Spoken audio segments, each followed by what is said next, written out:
All right, well, here we go. Welcome to the first ever episode of the Vancouver Special Podcast, where we talk about real estate in our city and its connection to our social and interpersonal lives. Because it's our first episode, we're going to do some special things. We are going to stumble over our words. We're probably going to mess up here or there, but it's totally fine. It's all good. Yeah. So we'll get started. Just a quick introduction. Michelle. My name's Michelle Legaspi. I'm a realtor in Metro Vancouver, and I've grown up in Vancouver for the last 25 years. Nice. Originally from LA, though. Grew up a little bit in the Philippines, so that's like my backstory, a little personal backstory there. Oh, international. That's awesome. Yeah. My backstory, so I've been in real estate for 8 years now, born in Victoria. Moved here to Vancouver area when I was about 5 years old. So I've been living here over 35 years. I'm old school for sure, but I've been in real estate for 8 years. Love it.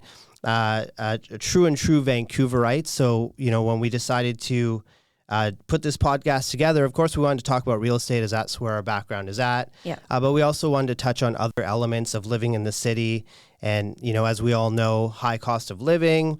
With the way real estate prices are, it affects all areas of our lives. So we want to make sure. Us as realtors. Yeah, 100%. So I guess for today's episode, we're going to focus on first-time buyers. And the reason we want to focus on first-time buyers, a lot of new news has come out in terms of what the province is doing for first-time home buyers, trying to help them out a little bit further. I feel like it's a segment of the population that gets neglected a little bit when it comes to real 100%. estate, right? Yeah. So maybe we'll start, Michelle, if you want to talk about some of the stuff that's going on with first-time buyers, changes-wise in the market. We've had some recent news come out. 100%. Well, right off the bat, I feel like the biggest barrier to entry for first-time home buyers is affordability. That's always the buzzword that everybody talks about. And so one of the things that I want to talk to you, Hasan, about is whether or not it's more feasible to buy a property as a first-time home buyer with somebody, whether that be a romantic partner or a friend or a colleague, or do it on your own. And as you know, in the news that we've seen, the new property transfer tax exemption that's come up, and that's going to be a huge difference. And then last year, the government also announced the first home savings account. Mm-hmm. Yeah, perfect. And so maybe I'll touch on the change to the property transfer tax exemption, then maybe you can talk about the first home savings account. But, the big change is up until now as a first-time buyer, you had a property transfer tax exemption if the market value of the property was $500,000 or less for a full exemption. And so $500,000. Which, what can you buy for $500,000? Exactly, like $500,000 or less. There's not much out there, as we all know. So the change that they just made is they bumped up that market value to $835,000 to get the full exemption up to the $500,000. So you save $8,000 in property transfer tax exemption. I think it's a positive thing for first-time buyers. It helps. That's some money that can go towards 100%. down payment. $8,000 is nothing to laugh at. Nothing to laugh at. At first, I think when it came out, a lot of people were expecting it to be a full amount to $835,000. So I would say every little bit counts. I would say that the newly built construction property transfer tax exemption, one too. That's a big one.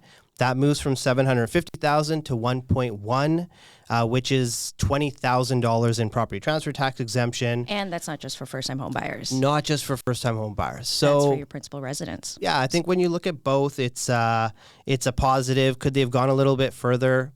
Probably. And then, like Michelle mentioned, first home savings account. If you want to talk a little bit about that, and if you think it's really valuable, if you think it's helpful. Yeah, totally. So first home savings account, as a first-time home buyer, you're allowed to open this account, and it works similar to an RRSP where you are able to deposit money that's tax deductible.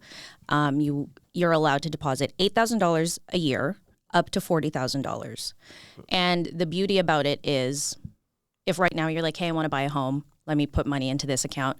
If 7-10 years from now, you're like, hey, you know what, home ownership, not my thing, you can transfer it into your RRSP and it won't affect any of your contribution levels. But the great thing about that also is in that account, you can make investments. And this is the thing that I'm very passionate about too, as far as financial literacy for first-time homebuyers, especially young people out there who are like, Michelle, like, what do I need to do in order to be able to buy a house by the time I'm 30? Mm-hmm. Put your money somewhere where it can grow and work for you while you're sleeping. And so this is just another tool for those first-time homebuyers to be able to save up to that down payment amount that they're looking for. Yeah. And generally, like with first-time home buyers, like in your experience, are you finding like it's like the down payment's the big issue, or is it the qualification, or like what do you think is like the bigger issue for first-time home buyers in your world?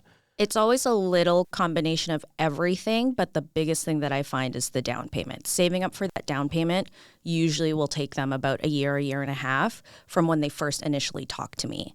Right. And that's actually pretty quick. Like when I think year and a half. Like, I'm very impressed when they call me back within a year and a half after our initial meeting and them saying, hey, Michelle, this is where I want to live. How much is it going to cost me? What do I need? And I kind of reverse engineer things with them. And I go, okay, this is what you're looking for. This is how much it costs.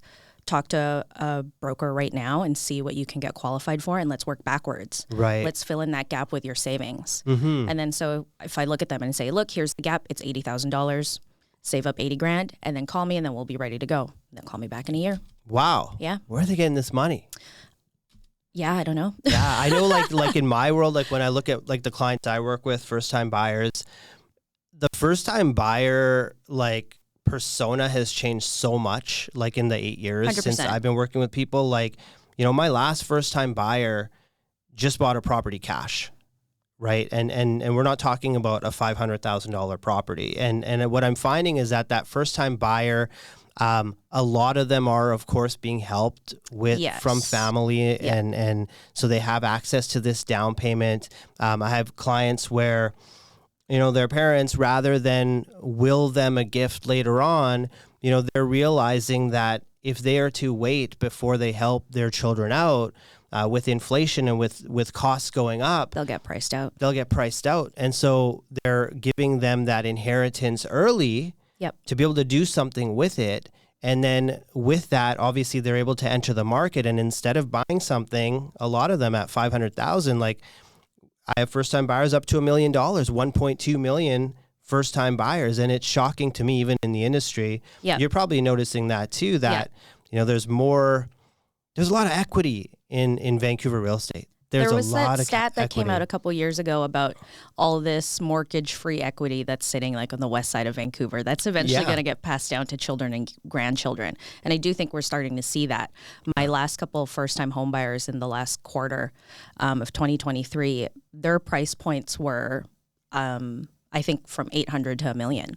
So like that's really something that we don't really see. So Now, Michelle, I know that you own real estate yourself. Like, I know you own real estate internationally, but can you go back to like when you were a first-time buyer, like what that feeling was like, what that experience was like for yourself? Well, like I had help from Bank of Mom and Dad. Mm-hmm. And so that experience was a lot less stressful because I did know that I have that safety net. But for me, the biggest thing that I wanted to go over was monthly affordability costs, because that was going to be all my responsibility, right? What that interest payment looked like, what my strata fee, home insurance, utilities, and all that stuff.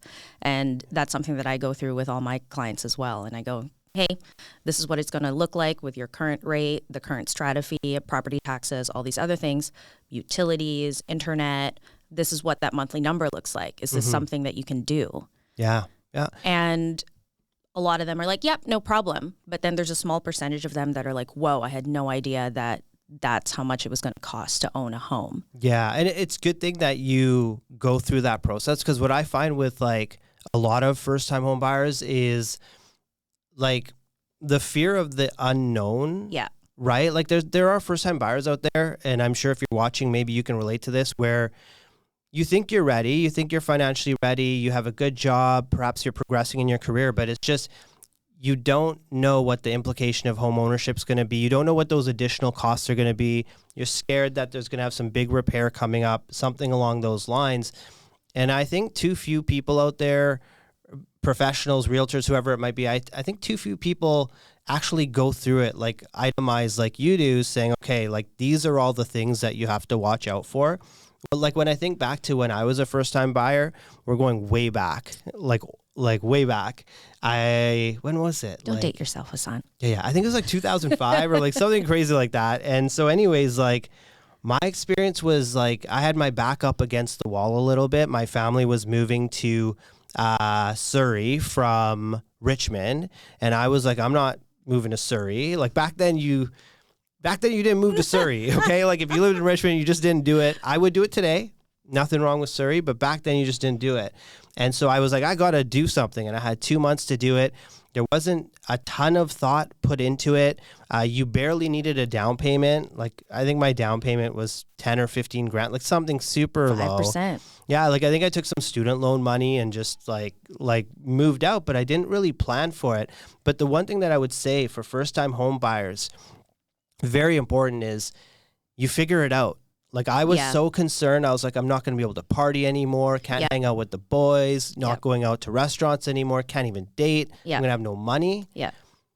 But I was able to do that stuff. Maybe just not as much as I used to. Right. So, and I do feel like that reflects just the general Vancouver lifestyle in general, where a lot of people come to Vancouver.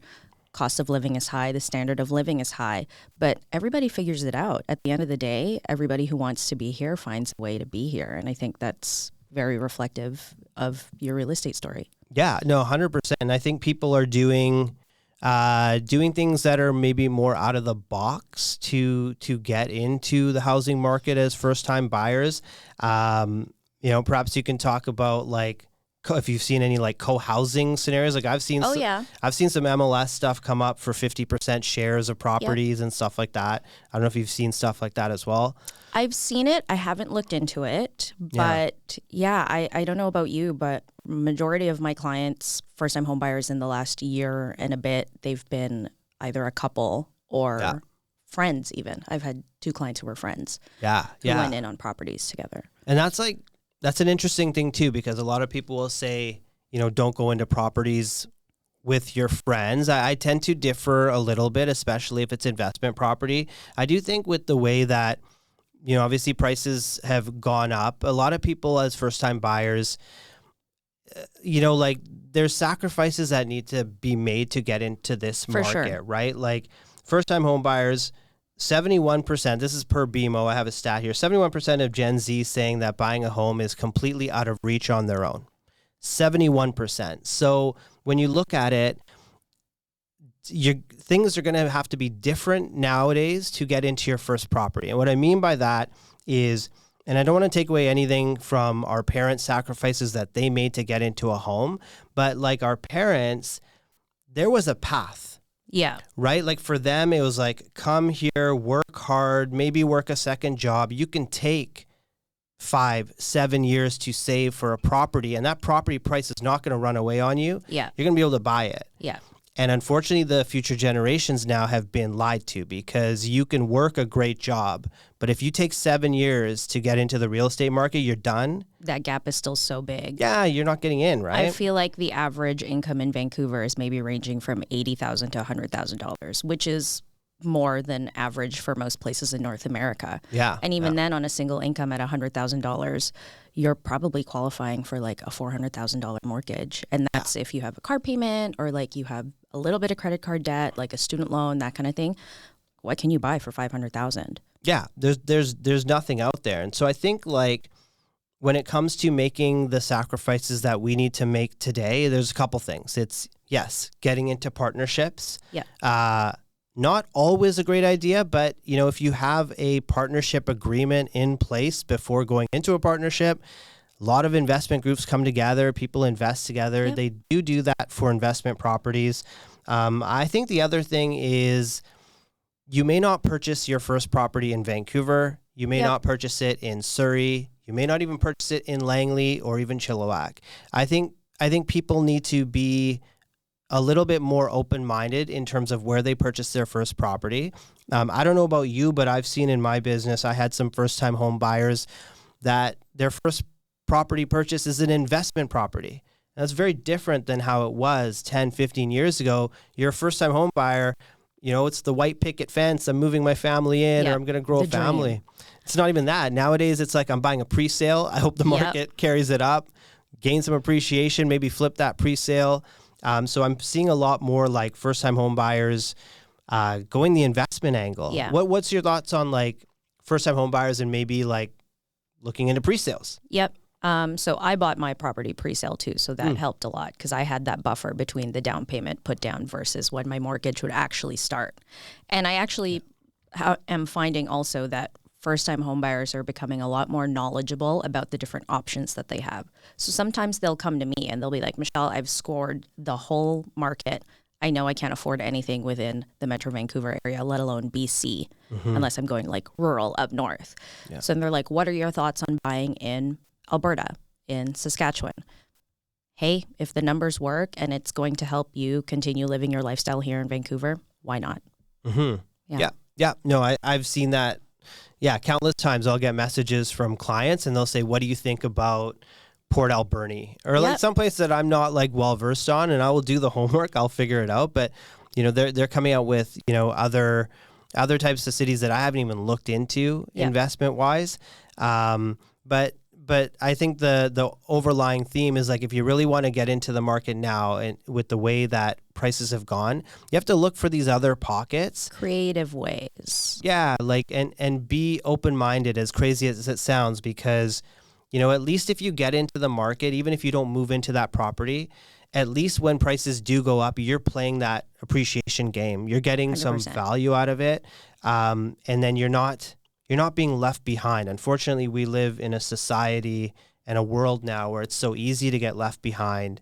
If you leave cash in your bank account, you're being left behind. You're losing money. You're losing money. And it's such a crazy, again, it's a thought shift from generations before us. Like our parents and stuff, they were all about saving. Yeah. Save money. Yeah. And now if you're a first-time buyer or you have aspirations to get into the market, you can't just save money. No. You have to invest it. You have to put in something. The gap is going to get too big. You're going to get priced out. And at the end of the day, you're going to be renting for life, which for some people that works. But yeah.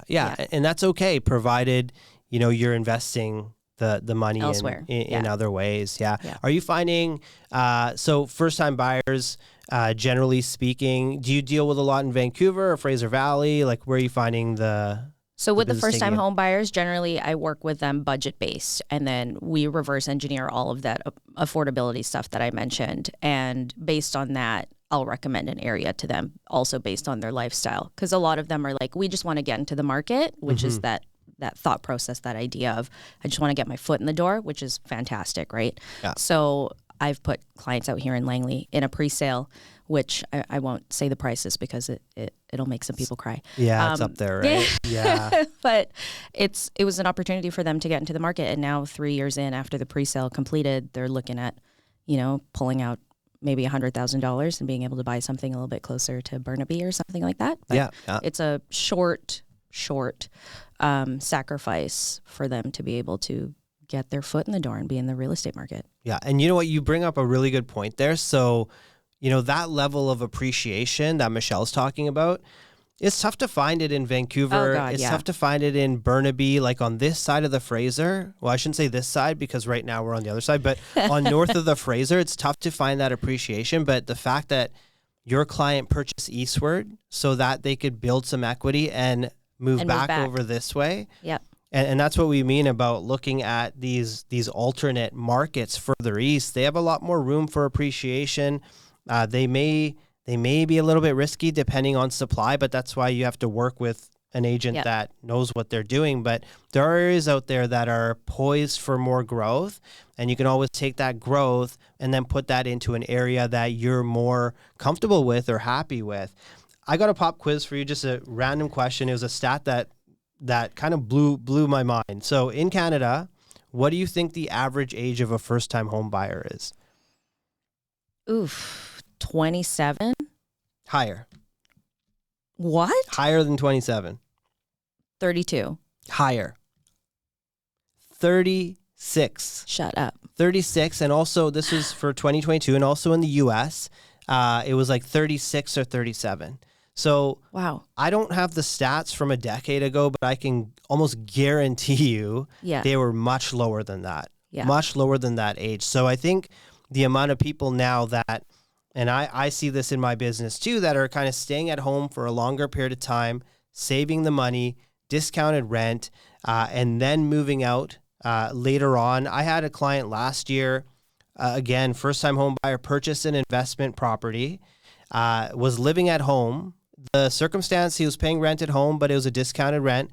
It still made sense for him to just stay at home, pay the discounted rent out the new condo, pay obviously on top because, rents are not going to cover all your costs. Yep. He's still in a better situation. Now he has an investment condo that he can move forward in. So all of these kind of unique scenarios where, as a first-time buyer, think outside the box. The first person for me, and I'll let you answer this too, I think the first person you should talk to if you're thinking about getting into the market, not a real estate agent, maybe not even a mortgage broker, but a financial advisor, sitting down with a financial 100%. planner. Yes. Don't listen to us. No. Well, don't listen to some realtors. We'll give you a number. Yeah. Don't listen to every realtor out there who's going to be like, now's your time to buy. And we don't know your financial situation. Yeah. Sit down with a financial planner. And I don't know if you're like me, maybe, but when I was younger, not that I was scared about discussing my finances, but I just didn't want to, I don't know, there was some reservation I had with detailing out budgets and stuff like that, but they're super helpful. I'm totally opposite. So I come from a family that's very financially illiterate. I'm very lucky. At the dinner table, we talked about interest rates. So talking about budgeting, financing, all those types of money related goals was very normal for us. And that's something that I do like to share with a lot of my clients. I will ask them hey, what are your investments looking like? Where's your money? Are you in an RRSP, in a TFSA? Do you have a high rate savings account? Where does your paycheck go? Is it sitting in a checking account earning 0%? Why are you doing that? So those are the conversations that I start with them. And then they realize they're like, oh my God, I haven't taken advantage of these different opportunities that are given to me, like the first home savings account. All of my friends who haven't owned a home yet, I just called them last year and was like, hey, even if you don't think you're going to buy anything in the next 5 years, just open this account. You have nothing to lose. Yeah. I'm like, wow, thanks, Michelle. But 100% agree. Financial advisor is key, because then they can work with you with your goals and help you work backwards and say, hey, okay, this is how much cash you have right now. This is what you want in 2 years. This is what we need to do to make it happen. Yeah. Yes, and maybe also maybe real estate might not be the plan for you right now in the next 3 to 5. Maybe you have some life changes happening, but there's always things you can do with your cash to have it grow in some sort of way. So you're playing with the market. As asset values go up, stocks go up, everyone is bullish. You can grow your money again, rather than just have it sit in an account, do nothing for you. I want to quickly bring up, we're heading into an election in October. And so we talked a little bit about first-time home buyer property transfer tax exemption that the BC NDP have already changed as of April 1st. I do want to talk about BC United, just a quick item on their plan. BC United is suggesting that they want to offer a rent-to-own option for first-time buyers. Here's how that would look. So basically what they're saying is that for every project that comes to the market, 15% of the units would have to be offered as a rent-to-own option. And how it would work is that for the first 3 years, you would pay your monthly market rent. And at the end of the 3 years, that entire amount would go towards a down payment. And so to give you an idea, interesting. To give you an idea how that would work. So if you paid a market rent in Vancouver, say $2,600 per month, in 3 years, that's $100,000 that they're going to take and apply as a down payment to that unit. And 15% of all units, so if we look at a 400 unit tower, that's 60 units. That's 60 units that they're going to offer in this sort of way. Now, the big question always with something like this is financially, how's it going to work? And BC United is saying that they will help the developer cover the carrying costs for those 3 years. So basically taxpayers, we're going to pay for covering the carrying costs, but there'll be in every new development 15% for rent to own across the province. I think it's a great thing. If they can get the numbers to work, of course, not everyone is going to be able to take advantage of it, right? It's going to be very lottery-esque. Yeah. But rent to own, it hasn't really been delved into too deeply in BC. There have been some projects that have done it. But if they did it, if they found a way to do it en masse and they had the lenders on board and the developers on board, it's just yet another option. Have you come across like rent? Do you get asked about rent to own? So No, not at all. Like Yeah. I'm curious about what those numbers would be like, just because I know from the developer standpoint, a lot of them, their carrying costs are very high. Yeah. Commercial rates are through the roof, and it's very, very few developers who are able to build projects on cash where they're not paying that cost to borrow. So that's very interesting, though. I do think it's going to be a great opportunity. And like you mentioned, it's thinking outside the box. I'm glad that the government is starting to think that way, too. Yeah.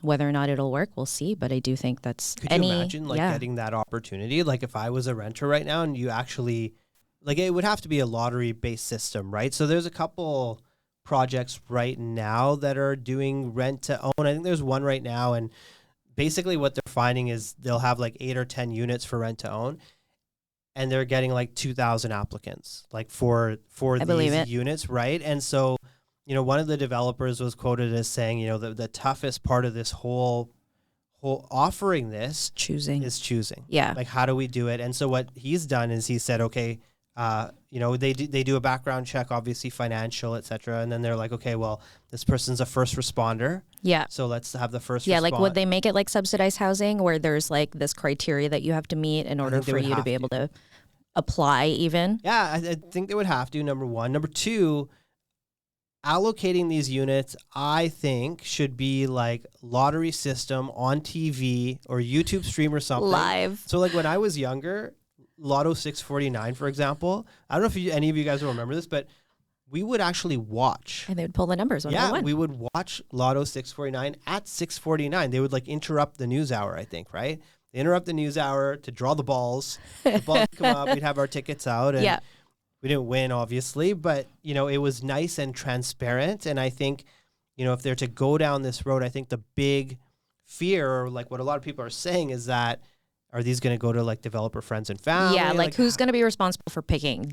Developer, the government, a mix of both? Is there going to be like a third party overseer?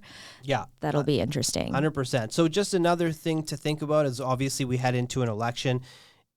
If you are a first-time buyer, someone who's thinking of getting into the market, I would encourage you to look at obviously NDP plan, but BC United, all of the plans, and see what maybe works for you on the housing front and maybe guide your decisions that way, because ultimately it will help. There's no like one solution, because obviously rent to own is not going to help everyone. Yeah. But if it helps a chunk of people and maybe it eases, the market in other ways, then I think it's a good thing to investigate.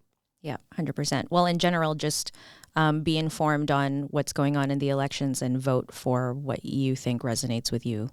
Yeah. Personally. So yeah, because every party, as we know, they're going to do good things. Yep. They're going to do bad things. They're going to have promises that they don't keep.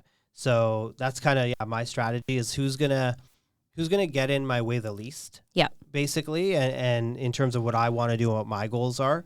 But I think on the first time buyer front, it's nice to see that both parties are kind of looking at that closely. The other thing actually I should mention, BC United Party, while we're at it, they wanted to remove the property transfer tax for first time buyers up to $1 million, the full amount.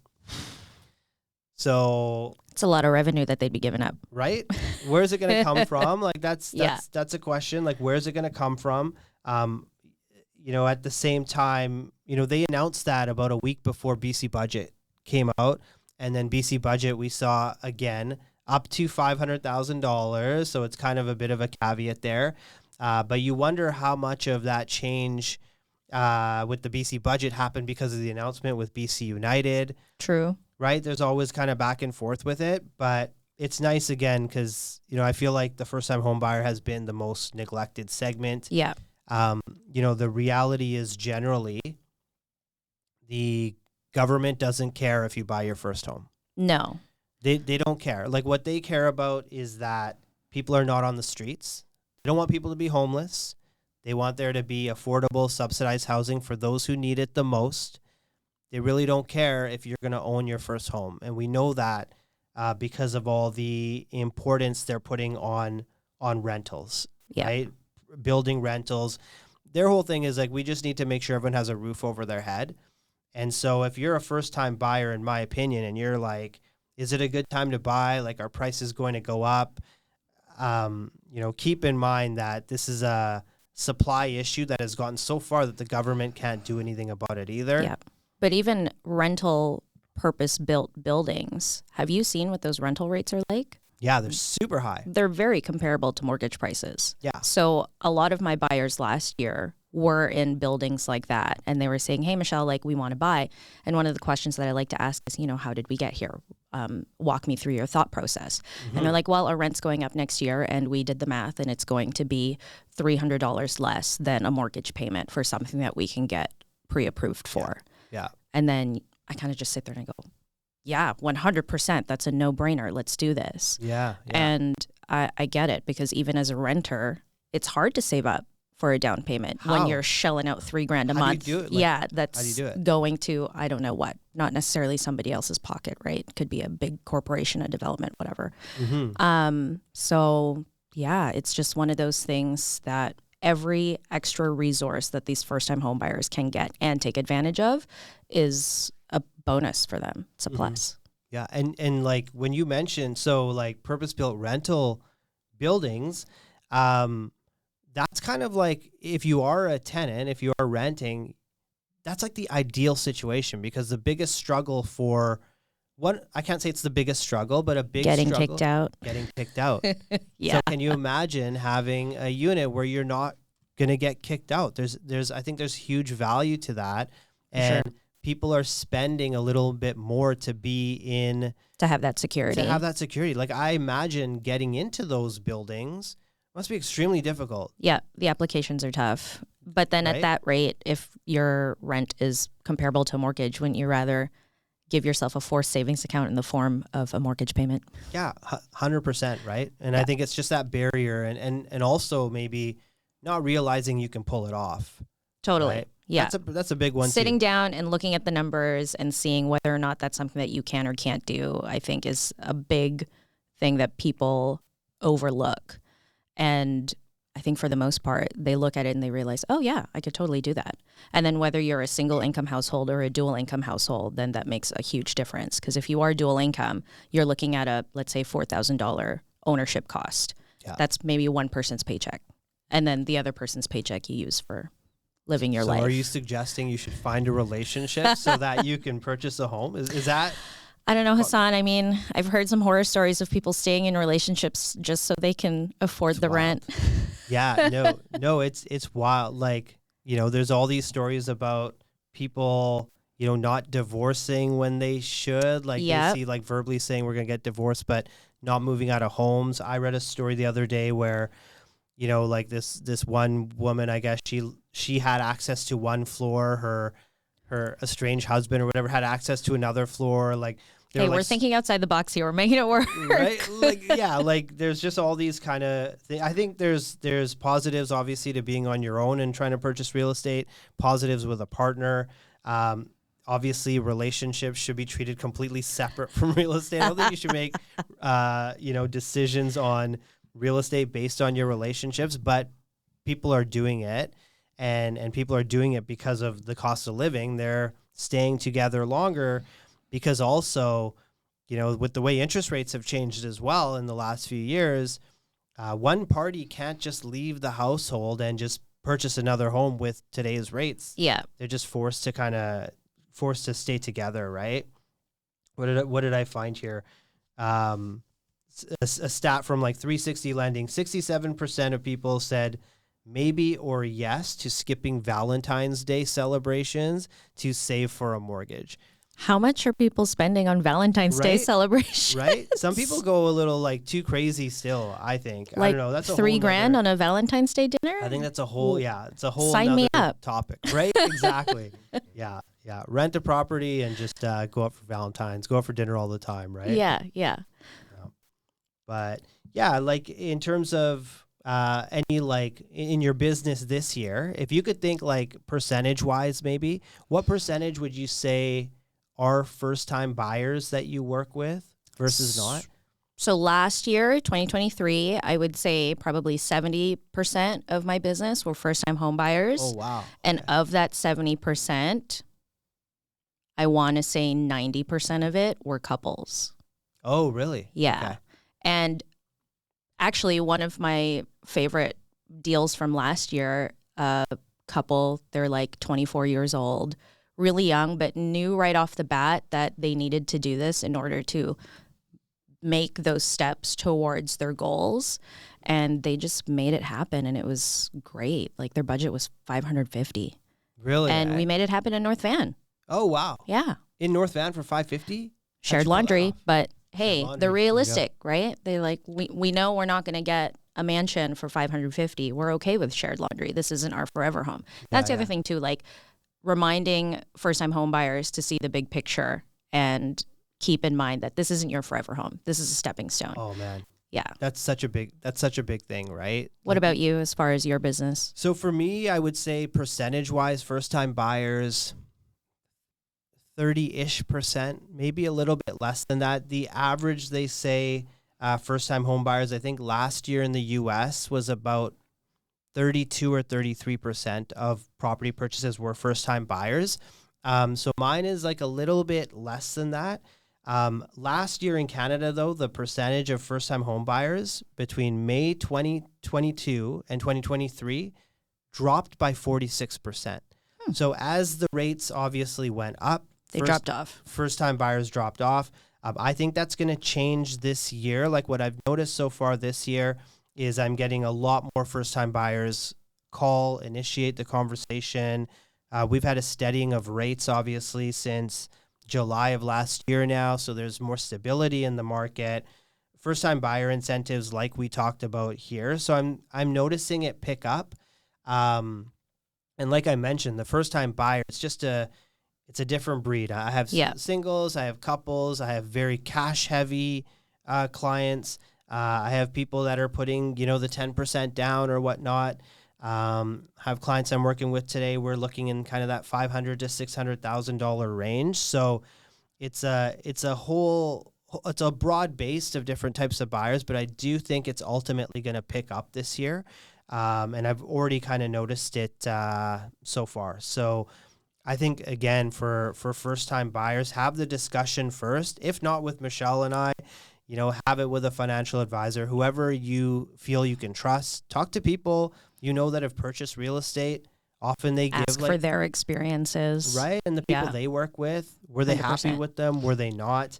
Because that's also tough too. It's when it comes to your finances, for a lot of people, like, you don't want to take that to just anyone. Yeah, like it's 100%. It's kind of a private thing, right? Yeah. Like, I don't want to talk about my and scenario. It is very subjective. Everybody's scenario is different. Yeah. And that's why the trifecta I recommend to all first-time home buyers as an answer to the question of, Michelle, when do I buy, is talk to a realtor, a mortgage broker, and a financial advisor and look at your financial picture.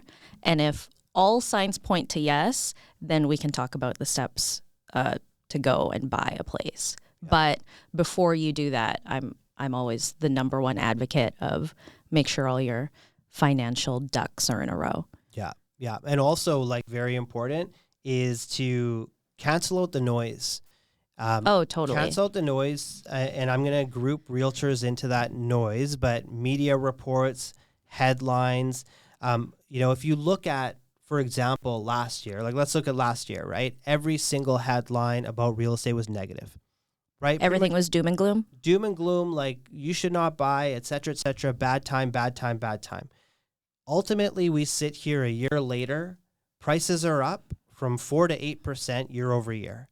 We have the highest interest rates we've had in decades, right? The most challenging qualification market, the most challenging time to save for a down payment. Doom and gloom, prices are up. So if you listen to what the media is telling you, if you listen to what realtors, whoever, cancel that stuff out, do your own due diligence. If you're not confident doing your own due diligence, go to someone you trust. But that's why it's so important to not listen to what's happening, because even in a challenging market, prices went up. Think about what happens now when we know that rates are going to come down. What is that going to mean for prices? I'm not saying that they're going to skyrocket, but I think everything is pointing to them going up, more people being able to and more qualify. competition. You're going to get more people who are sitting on the sidelines coming back onto the field, and you're going to have to fight more people for that ball. And that's just one of the hurdles also as far as the emotional aspect of buyers that I feel like first-time home buyers aren't as prepared for. And even myself as a realtor, I don't know about you, as far as preparing my clients for that emotional roller coaster, that's the hardest thing to do. Oh, it's hard because you can't project what any transaction is going to look like, right? Yeah. Even in like busy markets, some deals are so smooth, like very smooth, and clients will come and they'll say, wow, I can't believe it was that easy. Yeah. And in my head, I'm like, I can't believe it was that easy either, because it's not usually that easy. Yeah. So some will be easy, some will be extremely difficult. And I think for first-time buyers, the reason why a market that is a little bit more lukewarm is better. It's the ideal situation. Yeah, it's perfect. You get to like do due diligence. And you've all got that time to stuff, make right? your decisions. You're not making decisions on the fly. You're not emotionally making decisions. It takes a lot of the pressure away. Yeah, I think the big thing is like being able to write with subjects and with time for due diligence to do the home inspection. I think as a first-time buyer, if I wasn't given that opportunity way back when, like I would have been freaked out. Since then, I've been able to obviously write contracts without subjects on my own because I know what I'm dealing with. But my first time, I probably would have kept myself out of the market until an opportunity arose for me to write with subjects and do my due diligence. Yeah. I'm a risk-averse person. Yeah. And I'm very big on taking time to make decisions, maybe too much time. So like my process as a first-time buyer doesn't work in subject-free environment. But less buyer's remorse too. Yeah. Then you don't question your decision on whether or not it was the right time to do it. Yeah, 100%. And now obviously we have the 3-day rescission period on offers, and I think that helps for first-time buyers. Totally. I think it's probably a good thing for them. And if you don't know what that is, that's essentially even if you were to write subject-free, you have a buyer's remorse period of 3 business days where you can walk away from the deal, and you pay a small little penalty to do it. 0.25%. I call it the backsies period. Oh, there you go. After 3 days has passed, no more backsies. Yeah, exactly. No going back. But to have that opportunity, look, I mean, we can argue about whether it's a good thing for the market, whether it's a bad thing. I think overall it causes more issues than it helps. But if I'm a first-time buyer, I'm like, that's cool. Like that extra safety net, even though, Sure. Have you had clients use the rescission period? Never. I've never, Never, because we've been fortunate to write with subjects. But I think like when we get back into that market where the first-time buyer property is getting subject-free offers, like I'm not noticing that today. No. I'm noticing mainly like entry-level detached, properties that maybe the first-time buyer is not buying. I'm seeing those ones go for no subjects. But when no subjects come back to kind of that entry level, it's going to cause a mess, like on our side as realtors. But as a first-time buyer, you do have that protection too. So, I say that the government, they don't care if you can buy your first home, and that is the truth. But I do think that whether they're doing it the right way or not, they do want to protect you when you're buying your first home. So, that can be helpful for you as well. Yeah.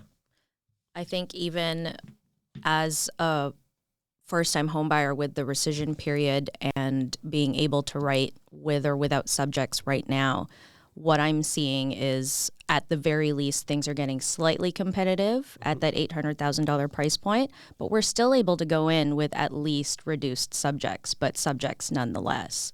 Mm-hmm. Is that what you're seeing as well? 100%. Yeah, exactly. Like you can be competitive with subjects, right? You may not get the 5 or 6 days or whatever to do the due diligence. Like maybe you get 2 or 3 days. You can do an inspection. You get a 2-day subject or a 3-day subject. Typically, I'm finding that the subject at least lines up with the rescission period. Like in many that's cases, my favorite right? thing to suggest to just like line it up. Yeah, line it up so it's easy.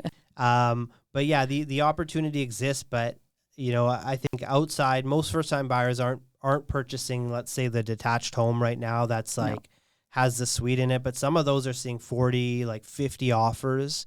It's quite a spectrum, I think, that's happening in the market right now. But again, I'm finding for most of my first-time buyers, the properties we're looking at, we can write with subjects now, but that will change. It's going to change once the market heats up even further. I think what is helping first-time buyers right now as well is our inventory situation. We actually have more inventory now as realtors. Thank God. Yeah, you'll love to hear us be like, oh, there's no inventory, low inventory. The reality of the matter is right now, there is inventory. We are above 10-year averages for inventory finally. So for the past 2 years, we've been struggling. We have more inventory now. So as a first-time buyer, you have more options. You have less competition. Between now and May, with the Airbnb legislation, there's going to be even more inventory hitting, especially downtown Vancouver. So I think personally, I don't know your situation, so this is not a general statement, but I think for first-time buyers, there's a great window of opportunity in the next 3 to 4 months to have lots of inventory to choose from, less competition, stability in rates, and if you're looking forwards rates-wise, it's a foregone conclusion that rates are ultimately predicting the down. Cut. Yes. Yeah. Like, are we at the time where you go with a variable rate again? I guess that's kind of the question, right? If you're less risk averse, then maybe you go. It's another thing to talk to your financial advisor about. Exactly. Don't talk to us about rates. Absolutely, do not talk to me about rates, because I took 2 variable rates out in 2020-ish. I could have locked them in at 1.8, 1.9. I locked in neither. So I've been getting hammered on variable rates on both my mortgages. So I'm just waiting for these rates to come down. So don't talk to me about what you should do with your rate. I just renewed a fixed 3-year at 6%. So did you really? Let's not talk about it. Don't talk to Michelle either. Yeah. Well, do the opposite of what I do. Actually, do whatever I'm not doing, and that will probably work out for you. But yeah, talk to a financial advisor. Find one that you trust. And obviously reach out to us if you have any happy to direct you to the right professionals to get you where you want to be or answer the questions that you need in order to make these decisions that work for you. So awesome. Anything else you wanted to add, Michelle? Well, overall, Hasan, do you think that this new property transfer tax exemption, this first home savings account, all these different incentives for first-time home buyers, we'll call them, will it affect the market? Yeah. So good question. Usually, to answer this question in terms of, will it affect the market in terms of activity and prices? I personally don't think so. If I talk about prices, I think nothing affects the price. Nothing we can do tangibly is going to affect the prices. That's supply and demand, period. Done. And we already, immigration wise, we have a lot of people coming in, obviously, to the province, et cetera. So in terms of the prices element, no, I think they're going to continue to go up. Maybe not at a crazy clip, but they will continue to go up. In terms of an activity perspective, I think anytime there's any sort of positive change or positive news, I've noticed in my business that inquiries pick up and activity does pick up. That's what I'm finding. So I think activity-wise, yes, it's helpful. It's going to help some people. Yeah. Prices are just going to continue to go up. It's not going to have an effect in that sort of way.